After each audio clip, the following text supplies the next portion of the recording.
So Ahmed dropped a comment here saying that he hasn't seen the MR2 in a while, which is true. It's been parked off in the back. I'm going to show you how much of a mission it is to get to the car. I have been starting it. I haven't been driving it. I've been bad. It's been like a month and a half since I've been driving it. Let me show you how difficult it is to get the car in the back. I hate the setup here. I have too many cars at home. I have to admit that. We didn't build the carport at the top where I'm kind of looking right now, and it sucks. We put it on hold because of coronavirus, and we just don't want workers here. I'm going to call this the 5-knuckle shuffle.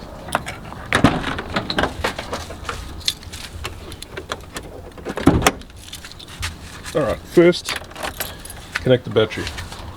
That's not the mission. Stop the car. And then let it warm up for a little while.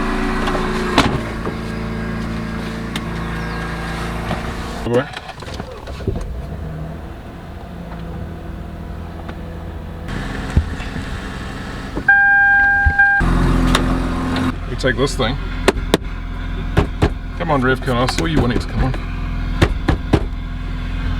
Nope.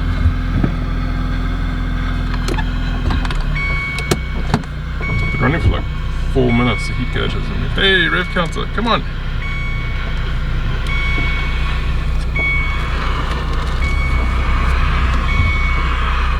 That's annoying.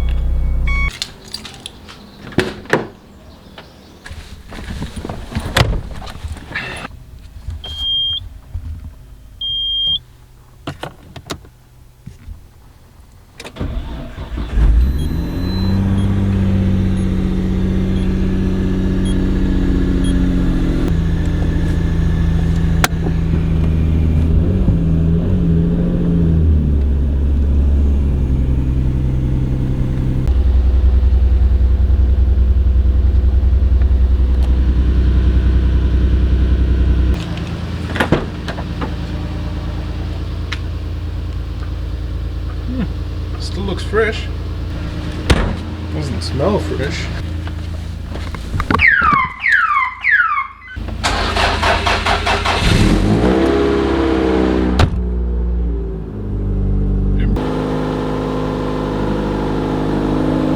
This one needs a bath before it goes back.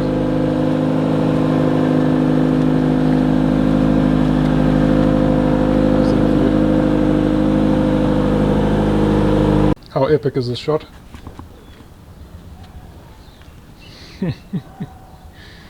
Oh. Whew, I'm a little bit lightheaded now after all the petrol fumes.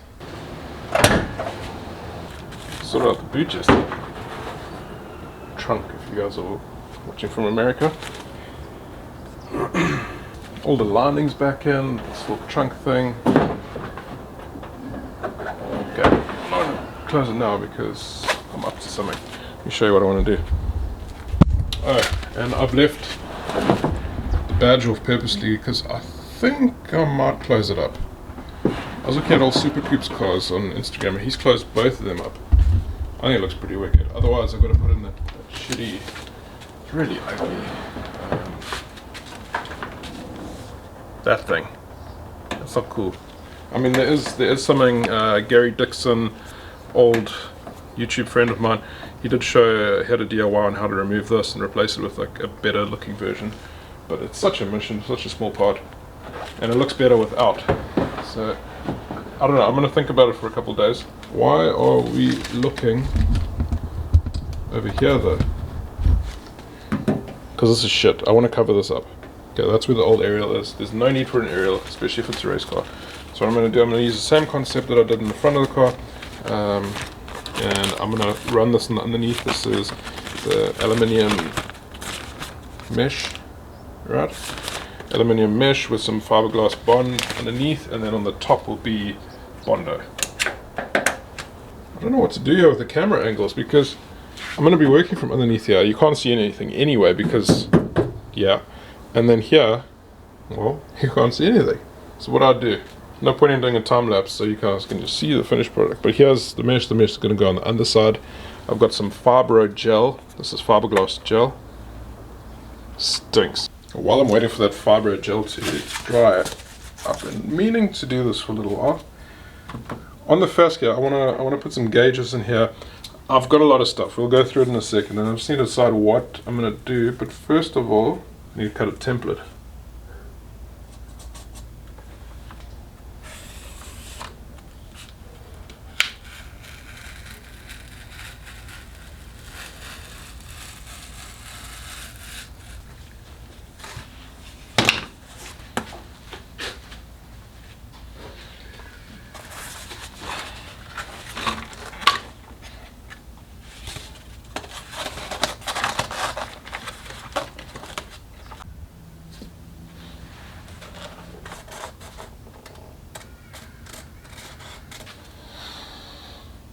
Now, out of all this crap up here, what do I want? This is going to be it. So I'm going to go with full Blitz kit, or at least for the gauges. Blitz, water temperature, this is all original, this is all from Japan. Blitz, boost gauge, and then I've got a Blitz, what is this? Exhaust temperature. Exhaust temp, water temp, boost. HKS EVC, control the turbo. That's just the basic one. More boost, less boost. That's it. That's all we need for the car. I don't want to go crazy. I don't want to get too much stuff in the way, like having to worry, like on the GTR, I've got overboost settings, I've got actuator settings that I can do all sorts of weird things on, and I've actually forgotten everything. But yeah, I don't want all that stuff. I just want on, off, more boost, less boost. Okay, we'll see how we do for space, but maybe we'll throw in a turbo timer or something in here. And there's going to be an AEM gauge that I'm likely going to get for air fuel ratio, but I think I'm going to put that on the dash so it's nice and visible. I'd rather watch air fuel than boost. You know, sometimes it's just so much easier to just do the work instead of hitting record, moving around, camera angles, all that bullshit. But I do feel bad for you guys because you're missing out on content. So here's that hole that I filled. It's just slightly higher than the actual bodywork itself, but it's near perfect. I'm almost done.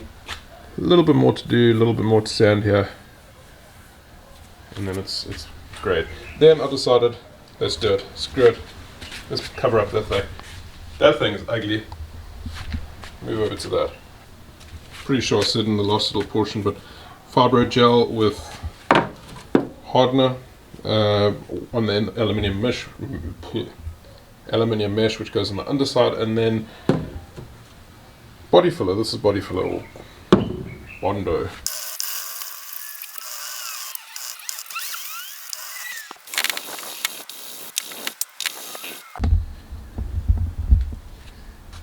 Now that is perfect.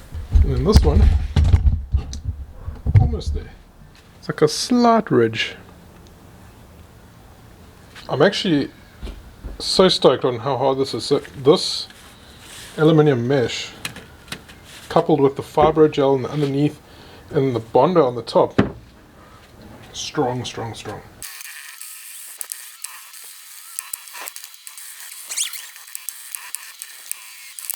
If all goes planned, I should have that windscreen in by the end of the week, hoping that the guys don't screw me around again for like the 4th time. We'll see, crossing fingers. What else? MR2's out. You guys saw that, the MR2's out now, so RX7 sitting in the back. MR2, we need to go for a drive. And then back to this car afterwards. I got the front end to finish up. Quite a lot to go on still. I'm going to try to pull this section out, and as you can see, bit of a battle. The heat and pulling, I mean, I could only do so much. There's this piece over here that just does not want to bend. It's quite thick metal and it's just not going anywhere. It's supposed to look like that. Once that's done, I just got to do a little bit more panel beading over here at the top, and then that I just need to neaten up a little bit. It looks terrible with the flaky bits.